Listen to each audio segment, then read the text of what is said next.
الحالة اللي رح نشوفها الآن لا تصدق. حالة صدمتني وأكيد رح تصدم كل واحد منكم. هي قصة شاب كان يسرق وكانت السرقة بدمه.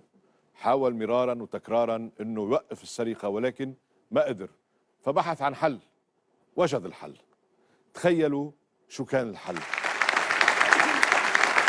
السلام عليكم.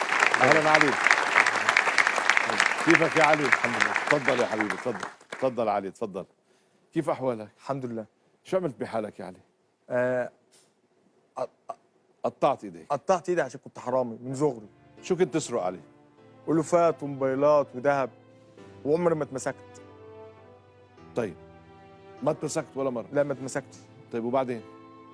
بعدين ابويا بيعاقبني، ابويا بيسيسني، مفيش فايده.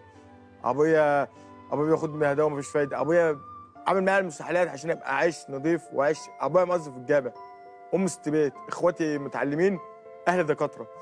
بس اني كنت عايز اطلع نفسي، اعلم نفسي بنفس الادب، مش عارف، واعيش بايدي. بس هي جت كده بقى، قطعت ايدي تحت القطر عشان احرم اسرع. تحت القطر؟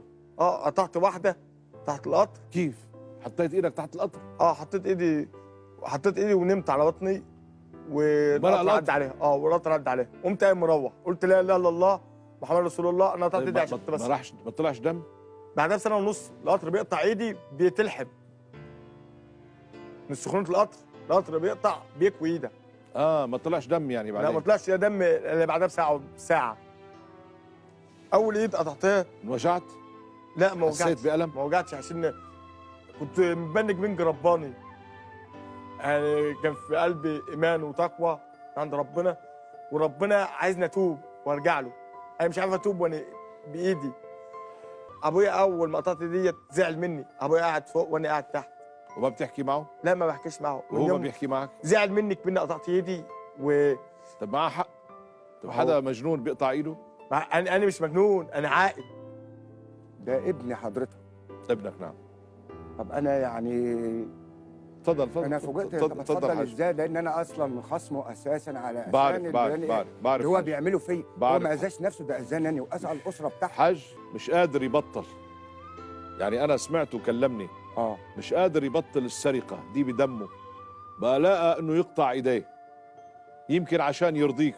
هو بيقول عشان يرضي ربنا. هو ربنا خلقني كده. انا عايز اتوب وعايز ارجع ربنا. معلش انا اسف، سامحني. انا في يوم من الايام يا ابني قصرت في حقك باي لا. حاجه؟ لا، امال انت كده اذيتني ليه؟ معلش ربنا